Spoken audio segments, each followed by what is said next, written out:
આપણે એકચ્યુઅલમાં ધર્મિષ્ઠ શ્રાવક કે શ્રાવિકા છીએ? આપણો આ વહેમ દૂર કરવા, આપણી મિસઅન્ડરસ્ટેન્ડિંગને તોડવા, જૈન ધર્મની જાહો જલાલી બતાવવા આપણે આજે આ એક નાટક જોવા જઈ રહ્યા છીએ. આ નાટક એટલે કે એવા વ્યક્તિના ચરિત્રની વાત છે જેની ગુણગાન સ્વયં તીર્થંકર પરમાત્માએ ગાયા હતા. તો ચલો બધા જ પોતાના સીટ બેલ્ટ પ્રોપરલી બાંધી દો. તો હવે આપણે જોવા જઈ રહ્યા છીએ જંબુ સ્વામીનું જીવનની યાત્રા. તાલીઓ તાલીઓ, આપણે સ્ટાર્ટિંગ છે. રાજગૃહી નગરીમાં અઢળક સંપત્તિના માલિક એવા ઋષભદત્ત શેઠ પોતાની પત્ની ધારિણી સાથે ધર્મમય જીવન જીવતા હતા. ધારિણીની એક જ ઈચ્છા, મને પુત્રધનની પ્રાપ્તિ થાય.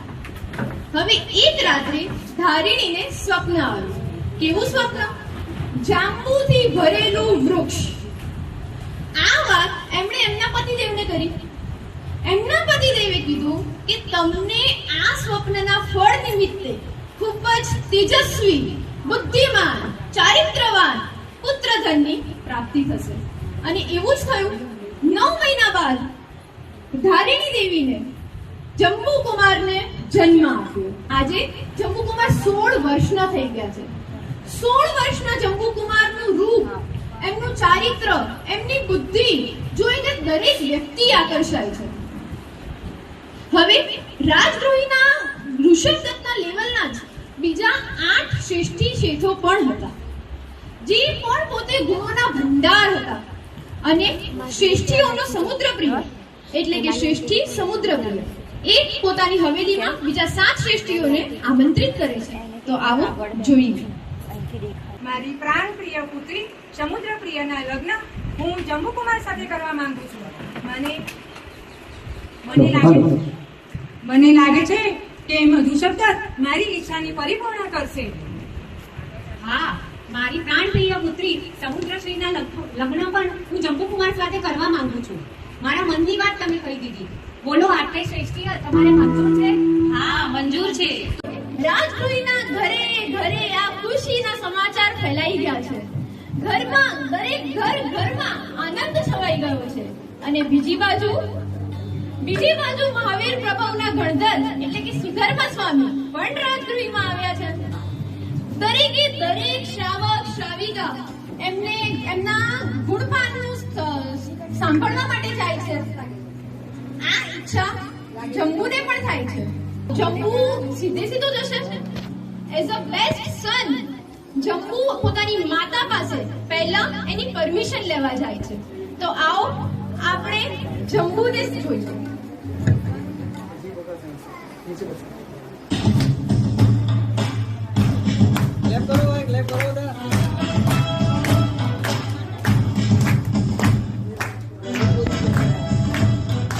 પહેલી વખત જંબુ ગુરુ ભગવાન પાસે ગયો છે.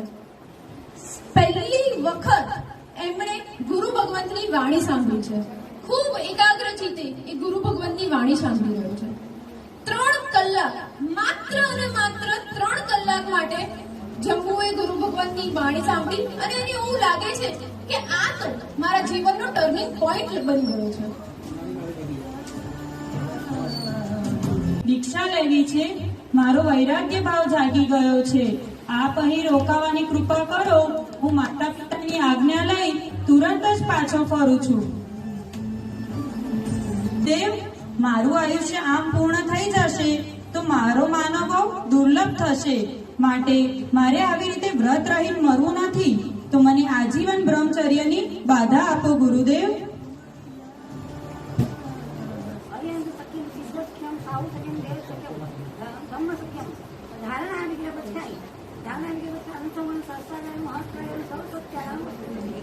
તહતી અરે જંબુ તો હજી ખૂબ નાનો છે, હજી પરણ્યો પણ નથી અને એને બ્રહ્મચર્યનું અભિગ્રહ લઈ લીધો છે. આવું એમનું ડિસિઝન શું સાચું છે? હજી તો આટલી નાની ઉંમરે બ્રહ્મચર્યનો અભિગ્રહ સાચો લાગે છે તમને? શું કેવું છે આપનું? અચ્છા, હવે એમનું આ ડિસિઝન સાંભળીને એમની માતા, એમના પિતા, એમનો પરિવાર કેવી રીતે રિએક્ટ કરશે? બહુ કન્ફ્યુઝન છે. આવો જોઈએ. દીકરાને મનાવવાની પોતાના નિષ્ફળ પ્રયાસો બાદ માતાને એક યુક્તિ સૂચે છે. દીકરાને વૈરાગીમાંથી રાગી બનાવવા માટે. કેવી યુક્તિ? ચલો જોઈએ. સારું બેટા, તું સંયમ લેજે, પરંતુ તું મારી એક ઈચ્છાને પૂર્ણ કર. તું 8 કન્યાઓ સાથે લગ્ન કર અને મારે મારી પુત્રવધૂઓથી ભરેલું ઘર જોવું છે. પછી તું સુખેથી દીક્ષા લેજે અને સંયમ માર્ગે સીધા આવજે. બોલ બેટા, મારી આ ઈચ્છા પૂર્ણ કરીશ ને? માતા, તમારી ઈચ્છા હું પૂર્ણ કરીશ, પણ મારી પણ એક ઈચ્છા છે અને એ તમારે માનવી પડશે. માતા, હું લગ્ન તો જરૂર જ કરીશ, પણ લગ્નના બીજા દિવસે સંયમ ગ્રહણ કરીશ. તેમાં તમે અવરોધ નહીં કરો ને માતા?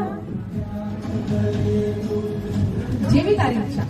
તારી માતાએ તને કહ્યું કે તું લગ્ન કરી લે, ભલે તારે બીજા દિવસે દીક્ષા લેવી હશે, તારું મન માનશે તો તું જરૂર કરજે. આથી જ શ્રેષ્ઠીઓના ત્યાં સમાચાર મોકલી દો, સંદેશો મોકલી દો કે મારો પુત્ર જંબુ લગ્નના બીજા જ દિવસે સુધર્મા સ્વામીની દેશના સાંભળીને લગ્નના બીજા જ દિવસે સંયમ લેવાની વાત કરી રહ્યો છું. જો તમને મંજૂર છે એ વાત. એક બાજુ માતા પિતાનો અડાગ પ્રેમ છે અને બીજી બાજુ જંબુનો નિશ્ચય. એક બાજુ અડાગ રાગ છે તો બીજી બાજુ વૈરાગ્ય. હવે પ્રેમ જીતશે કે વૈરાગ્ય? રાગ જીતશે કે નિશ્ચય? શું લાગે છે? અને બીજી બાજુ આ નિર્ણય સાંભળતા, આ સંદેશો સાંભળતા 8 શ્રેષ્ઠીઓના તો જમીન પગ નીચેથી જમીન ખસી ગઈ છે. એમના નિર્ણયનો વિચાર કરવા માટે 8 શ્રેષ્ઠીઓ વન બાય વન રૂમમાં આવે છે અને એમને જોઈને એમની માતા, શ્રેષ્ઠીઓની પત્ની ખૂબ ટેન્શન, ખૂબ ચિંતામાં છે.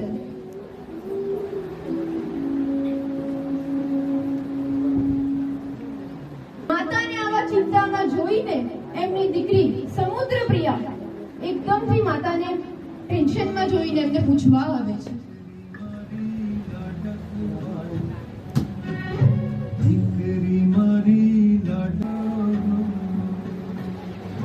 માં, શું થયું છે? આ બધા શ્રેષ્ઠીઓ આપણા ત્યાં શા માટે પધાર્યા છે? શ્રેષ્ઠી ઋષભદત્તે આપણને સંદેશ મોકલ્યો છે કે જંબુકુમાર વૈરાગી બન્યા છે. શું? જંબુકુમાર વૈરાગી બન્યા છે બેટા? એ દીક્ષા તો લેશે, લગ્ન તો કરશે, પરંતુ લગ્ન કર્યા પછી તરત જ તેઓ દીક્ષા લેશે. ના માં, ના, આવું ના બોલ. અને એટલા માટે બધા જ શ્રેષ્ઠીઓ આપણા ત્યાં તમારા લોકોના લગ્ન કરવા કે ના કરવા એનો નિર્ણય કરવા માટે આવ્યા છે આપણા ત્યાં બેટી. મારી વાત સાંભળી અને દીકરી ખૂબ ચિંતામાં આવી જાય છે. એટલે તમારા લોકોનો શું વિચાર છે? અમે 8 કન્યાઓએ ભેગા થઈને નક્કી કર્યું છે કે લગ્ન થશે તો માત્ર ને માત્ર જંબુકુમાર સાથે જ થશે.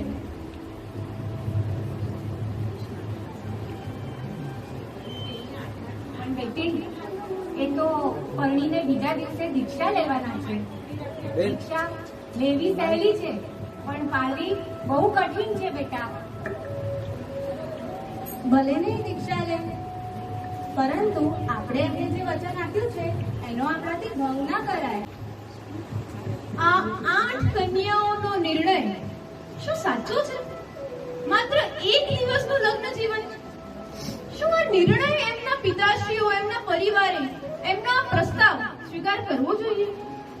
શું લાગે છે તમને અમિતા આંટી? શું એમના પિતાઓએ એમનો આ પ્રસ્તાવ સ્વીકાર કરવો જોઈએ? આવો આગળ જોઈએ એમના પિતા શું કરે છે. તમારું સ્વાગત કરું છું. તમારો સંદેશો તો મને મળ્યો. એ જાણીને મને ખૂબ ખુશી થઈ કે મારી વહુઓનો નિર્ણય દૂરદર્શી છે.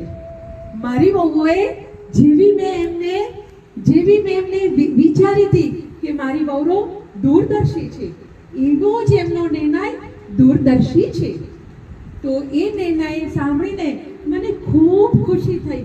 અમે મુનિમજી, ઓ મુનિ, જ્યોતિષને બોલાવો.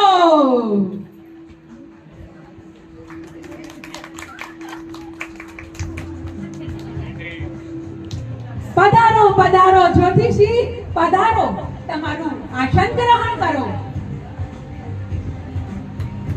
અને જ્યોતિષી, મારા દીકરા જંબુનો 8 કન્યાઓ સાથેનું મુહૂર્ત શીઘ્રમાં શીઘ્ર કાઢી આપો.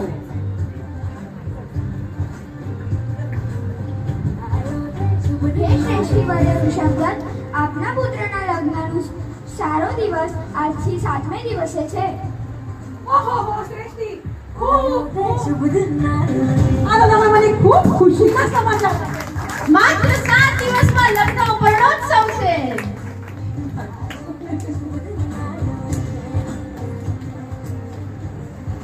બંને બાજુ લગ્નની તૈયારીઓ શરૂ થઈ ગઈ છે. તો તમે બધા રેડી છો ને જંબુની જાનમાં જવા માટે?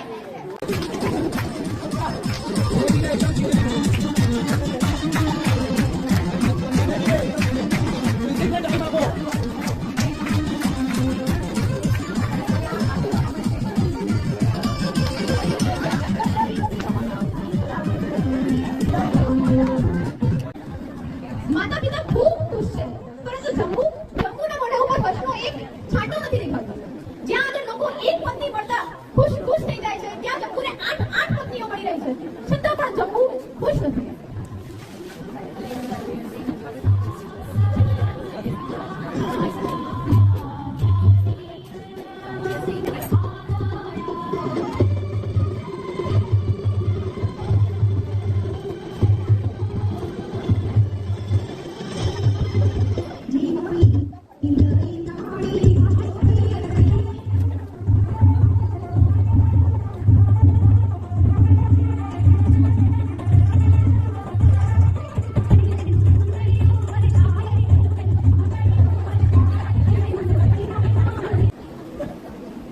આઠે 8 પટાણીઓ માતાના આશીર્વાદ લેવા માટે એમના ખંડમાં જાય છે.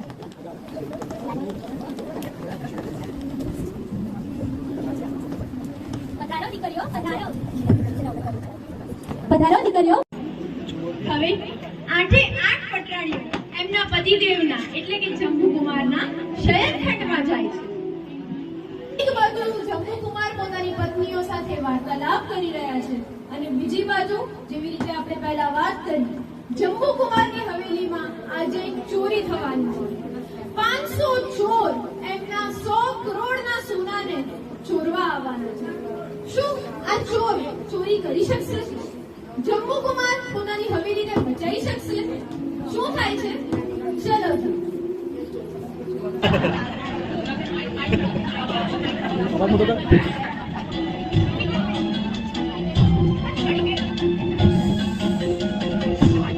ચલો જલ્દી કરો.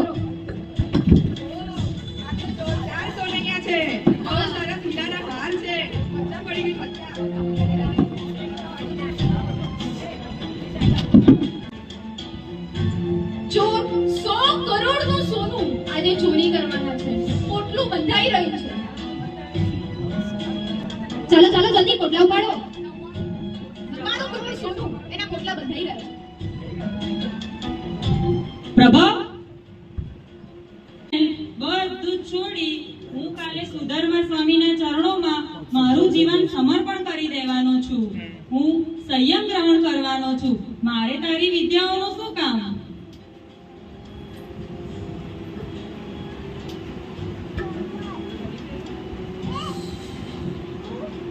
એમની આ વાત સાંભળી ચોર એકદમ સ્તબ્ધ થઈ ગયા છે અને બધાને જેમને છડી ફેરવીને બેભાન કર્યા હતા એમને ફરીથી ભાનમાં લાવી દીધા છે. હવે જંબુકુમાર એમની 8 પટરાણીઓ સાથે મંત્રણા કરી રહ્યા છે. એમાં એમની પહેલી પટરાણી એટલે કે સમુદ્રશિવ પોતાનું કન્ફ્યુઝન લઈને આવે છે જંબુકુમાર પાસે પોતાનું કન્ફ્યુઝન દૂર કરવા માટે. શું ખરેખર તમે સંસારનો ત્યાગ કરશો? અમારા માતા પિતા પાસેથી તમારો નિર્ણય જાણ્યો, છતાં અમે તમારી સાથે લગ્ન કર્યા, કારણ કે અમને વિશ્વાસ છે કે તમે અમારો સાથ નહીં છોડો. હે નાથ, આપનો વિરહ મારાથી સહન થઈ શકે એમ નથી, માટે શાંતિથી વિચાર કરો, નહીતર પાછળથી પછતાવો થશે. હે ભોળી, હું તારી વાતમાં બોલવાઈ જાઉં તેવો નથી. સારી પહેલી પટરાણી તો એમને મોહવામાં ફેલ ગઈ. હવે એમની બીજી પટરાણી એટલે કે પદ્મશ્રી એમને વિવેક સાથે મનાવવા આવે છે. પ્રણામ સ્વામી. હે પ્રાણનાથ, આપ તો બુદ્ધિમાન છો. તમે રાજ રાજેશ્વર જેવા શોભો છો અને ગુણોથી અલંકૃત છો. તેમ છતાંય મગશૈલા પથ્થર જેવા કેમ થઈ ગયા? મુશળધાર વરસાદમાં મગશૈલા જેમ ભીંજાતો નથી. હે સ્વામી, આપ અમારી પ્રિયતમાની પ્રેમભરી હિતકારી વાત સાંભળીને જરા પણ ભીંજાતા નથી. હે પદ્મશ્રી, તું જેને સુખ માને છે તે સુખ નથી, માત્ર ને માત્ર સુખનો ભાસ છે. માટે આપણે આત્માના સાચા સુખ માટે પુરુષાર્થ કરવો જોઈએ. કામદેવની સેનાથી એટલે પદ્મસેના જમ્બુને શીખ આપવા માટે આવે છે. એમ કરીને તમને એક સારી શીખ તે તમે શાંતિથી સાંભળજો. મારી વાતને નકારશો નહીં. જે ઘરમાં સ્ત્રી ના હોય તે ઘર તો સુનકાર. હે દેવાન પ્રિય, આ મધુર રજનીએ પ્રેમની વાત કરવાની હોય ત્યાં તમે આ વૈરાગ્યની વાત કરીને બેઠા છો. હે પદ્મસેના, તું જેમ વિદ્યુન માલિનીની જેમ કામના રાગમાં ગુસ્ત થઈ જાવ એવો હું નથી. ત્રીજી પટરાણી પણ પોતાના ગામમાં નિષ્ફળ રહે છે. હવે એમની ચોથી પટરાણી એટલે કે કનકસેના જંબુને પોતાના મોહમાં પોતાની પ્રીતિમાં મોહાવવા માટે આવી રહી છે. સર્વત્ર વર્જે. કોઈ પણ વાત અતિશય સારી નથી. તમે આપ જીત છોડો અને અમારા જેવી સુંદર કન્યાઓ જોડે સંગ કરી અને રંગ રાખો. આ મધ્ય માર્ગે ચાલવામાં જ સફળતા છે. આપણે કોઈ પણ વસ્તુ અતિશય સારી નથી, તો અમારી સાથે પ્રીતિ જોડો અને આ જીત છોડો. આ જીત છોડો સ્વામી. હે દેવી, જે વસ બાલ જીવનમાં જીભના રસવાદમાં રહે છે તે શીલજીત જેવી સ્ત્રીની વાસનામાં રહે છે. પાંચે ઇન્દ્રિયોમાં રાચી અને તેનું મૃત્યુ થાય છે અને તે અકાળે મૃત્યુ પામે છે. અને એક જંબુકુમાર છતાં પણ એમના નિર્ણયમાં કોઈ જ ફરક નહીં. ચારે ચાર પટરાણીઓ એમને મનાવવામાં નિષ્ફળ ગઈ. હવે એમની પાંચમી પટરાણી એટલે કે નભસેના જે ધર્મની જાણકાર છે એ ધર્મનો વાસ્તો આપીને જંબુને દીક્ષા લેતા અટકાવવા માટે આવ્યો છે. મારી સાચી અને સ્પષ્ટ વાત તમને કડવી લાગે તો હું ક્ષમા ચાહું છું. શ્રી નેમનાથ અને શ્રી મલ્લીનાથ સિવાયના 22 તીર્થંકરોએ શું લગ્ન નહોતા કર્યા? શું તેમને સંસાર સુખ નહોતા ભોગવ્યા? કે પછી તેઓ સંસારનો ત્યાગ નહોતા કરી શક્યા? એવી જ રીતે ભરત ચક્રવર્તી, સાગર ચક્રવર્તી, સનતકુમાર ચક્રવર્તી વગેરે સંસારના સુખો ભોગવીને ચારિત્ર ગ્રહણ નહોતું કર્યું. તેવી જ રીતે તમે પણ અમારી સાથે સંસારના અમનગમતા સુખો ભોગવીને પછી દીક્ષા ન લઈ શકો, બ્રહ્મચર્ય ન પાડી શકો. સાચું કહું, સંસારના સુખો ભોગ્યા વિના બ્રહ્મચર્ય પાળવામાં કોઈ જ મજા નથી. હે નભસેના, તું મારા ઉપર આવો આળ ના મૂક. અરે, આ સંસારના સુખોથી હું ઉપકી ગયો છું. હવે તો ધર્મનો વાસ્તો આપીને પણ જંબુકુમારને રોકાય એમ નથી. હવે પાંચ પટરાણીઓના નિષ્ફળ ટ્રાય બાદ એમની છઠ્ઠી પટરાણી એટલે કે કનકશ્રી જંબુના મોહમાં મોહાઈને એમને સમજાવવા આવે છે. શું તમે આવી જીત પકડીને જ રાખશો? તમારા સગું મળે તો મારું મન જીતી લો અને મારું મન તમારી આંખોમાં લીન થઈ ગયું. આ યૌવનનો રસ જો તમે ચાખશો નહીં તો આપણું જીવન સફળ કેવી રીતે થશે? આવી જીત કેમ પકડી રાખો છો સ્વામી? આવી જીત કેમ પકડી રાખે છે? હે કનકશ્રી, મારો વૈરાગ્ય ભાવ અત્યારે જે દિશાએ છે એ દિશાએ અત્યારે મને બીજું કાંઈ જ દેખાતું નથી. મોહ, ધર્મ દરેક વસ્તુના વાસ્તા ઓછા પડે છે ત્યારે એમની સાતમી પત્ની એટલે કે કમલાવતી પોતાના શબ્દોના માયાજાળમાં જંબુને ફસાવવા માટે આવે છે. આપણી સ્વામી વચની અને કરણીમાં આસમાન જમીનનો ફરક છે સ્વામી. જે સુખ આપ છોડવાની વાત કરો છો એ સંયમ સુખની પાછળ આપ દોડ મૂકી રહ્યા છો સ્વામી. હે દેવી, તું મારી વાતનું તાત્પર્ય સમજીશ તો તને મારી પત્ની અને કરણીમાં કોઈ ફરક નહીં લાગે. તને મારો વૈરાગ્યનો સાચો ભાવ સમજાશે. હવે તો શબ્દોની માયાજાળ પણ ફેલ થઈ ગઈ. હવે માત્ર એક રસ્તો છે. એ એક રસ્તો લઈને આવી રહી છે આઠમી પટરાણી એટલે કે જયશ્રી. ભોગ વિલાસની વાતો કરીને પોતાના મોહમાં મોહાવવા માટે જંબુને ટ્રાય કરે છે. હે ગોપીનાથા, આપ નાક્ષની જેમ ખોટી વાર્તા કથા કરવાનું રહેવા દો. આવો આપણે યૌવનનો રસ માણીએ, નરભવનો લાવો લઈએ, વિરહના દુઃખોને દૂર કરીએ. અરે દેવી, કોઈ કથા કાલ્પનિક કે બનાવટી હોતી નથી. આપણે તેને સત્ય ઘટના માનતા હોતા નથી. માટે અકાળે ઘટેલી ઘટના બધી સત્ય જ છે. પત્નીઓ 7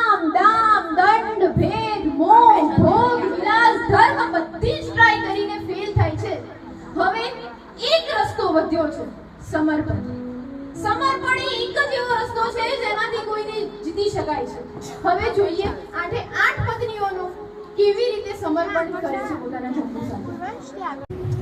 તમે તો તર્યા, અમને પણ તારો. ભોગ વિલાસમાં તો તમે અમારો સાથ ન સ્વીકાર્યો, પરંતુ તમારા વૈરાગ્ય માર્ગમાં તો અમારો સાથ સ્વીકારો. અમે પણ તમારા પગલે પગલે ચારિત્ર ધર્મ અંગીકાર કરીશું. ટર્નિંગ પોઈન્ટ કયા ગુરુની વાણી થઈને સાંભળીને થશે? હાથ ઊંચા કરો, આવી રીતે નહીં. ગિફ્ટ રાખી છે એટલે હાથ ઊંચા કરજો. પછી બધાના ઘરમાં કોમન ગિફ્ટ નહીં આપો. સૌથી નાનું, હા, જોરથી બાઈકમાં વગર. સુધર્મા સ્વામી. સરસ, બહુ સરસ. એક વાત તો કહેવી પડશે, આપણા સંઘમાં મોટાઓ તો ધ્યાન આપે જ છે, પણ આપણા સંઘના નાના નાના ભૂલકા, નાની નાની બાળકીઓ પણ બહુ સરસ રીતે ધ્યાન આપે છે. અને તો આપણે છીએ અત્યારે 8 પત્નીઓ સમર્પણ ભાવ સાથે વૈરાગી થવાની તૈયારી બતાવે છે. જંબુકુમાર વૈરાગીમાંથી રાગી તો ના થયા, પરંતુ એમની 8 પટરાણીઓ રાગીમાંથી વૈરાગી થઈ ગઈ છે. હવે રાત્રિનો ચોથો પ્રહર પૂરી થવાની તૈયારીમાં છે. 8 સ્ત્રીઓના હૈયા વૈરાગ્યથી ભીંજાઈ ગયા છે. 8 સ્ત્રીઓ સમજી ગઈ છે કે અમારા નાથ ખરેખર વૈરાગી છે. 8 સ્ત્રીઓ સમજી ગઈ છે કે હવે અમારી પાસે સમર્પણ સિવાય બીજો કોઈ જ રસ્તો નથી. અને બીજી બાજુ પ્રભાવ ચો એ પણ કઈ કહે છે, અમે પણ તમારા પગલે પગલે ચારિત્ર ગ્રહણ કરીશું. જરૂરથી.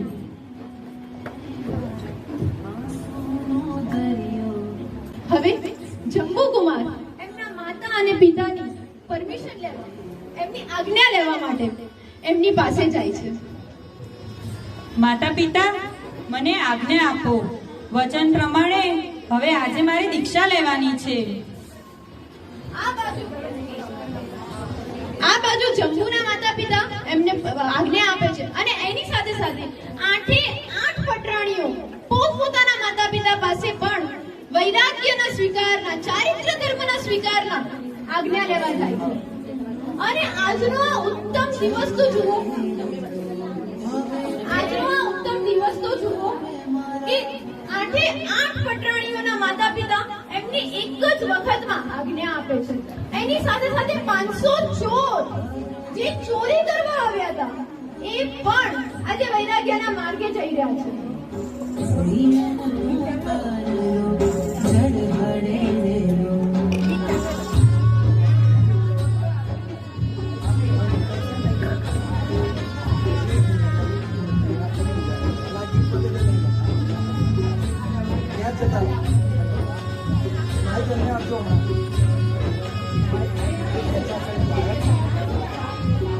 આ પતે એટલે 27 લોકોનો વર્ષીદાર. એ આજ સુધી આપણે માત્ર 1, 2, 10, 15 દીક્ષાઓ એક સાથે જોઈએ છે. આજે 527 દીક્ષાર્થીઓનું વર્ષીદાન થવા જઈ રહ્યું છે. અને એ વર્ષીદાનમાં આપ જે પણ તમને દાનમાં મળે એ આપ લઈ શકો છો. આ મહાન વર્ષીદાનને જોવા હશો તૈયાર છે. આ સંયમ માર્ગે અને ખૂબ આગળ વધ, ખૂબ મોક્ષ સુખને પાપ દીકરા. અને જો તું મારો દીકરો દીક્ષા લે તો અમે આ સંસારમાં રહીને શું કરીશું બેટા, શું કરીશું? અમે પણ તારી જોડે સંયમ માર્ગે જ આવીશું દીકરા, અને અમે પણ દીક્ષા લઈશું દીકરા. અને આવો દીકરો મને જન્મો જન્મ મળે બેટા. ખૂબ સુખી થાઓ, ખૂબ આગળ વધો, ખૂબ દીક્ષામાં આગળ વધો. કરીશું. ચલો સ્વામીનાથ, આપણે પણ દીક્ષા ગ્રહણ કરીએ. આપણે એવું તો સાંભળ્યું છે કે માતા પિતા સંતાનને સંસ્કાર આપે છે, શિખામણ આપે છે. પણ આજે પહેલી વખત એવું જોઈ રહ્યા છીએ જ્યાં આગળ બાળક પોતાના માતા પિતાને તારી રહ્યો છે, જ્યાં આગળ 8 દીકરીઓ પોતાના મા બાપને તારી રહી છે, જ્યાં આગળ ચોરી કરવા આવેલો ચોર પોતાના 500 સાથીદારો સાથે વૈરાગ્ય લઈ રહ્યો છે.